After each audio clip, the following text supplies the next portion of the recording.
Le porte-parole du ministère chinois de la Défense Yang Yuchun, en réponse à des remarques récemment formulées par les États-Unis concernant le fait que Washington ne reconnaîtra pas la zone d'identification de défense aérienne chinoise, a déclaré que la Chine est dans son droit d'établir des zones d'identification de défense aérienne pour préserver sa souveraineté.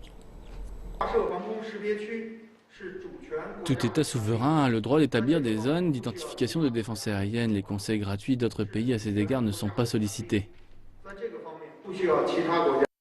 Au début du mois, la Chine a annoncé son augmentation la plus faible du budget de défense depuis 6 ans. Le porte-parole du ministère de la Défense, Yang Yuchun, a déclaré que le budget couvre le développement de la défense du pays et contribue à sauvegarder la souveraineté et la sécurité nationale.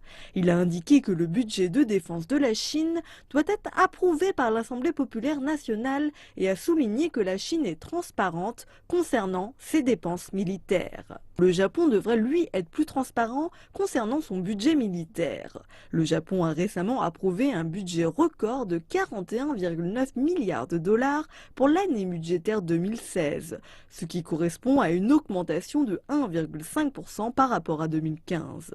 Il s'agit de la 4e année consécutive au cours de laquelle le Japon augmente son budget de défense.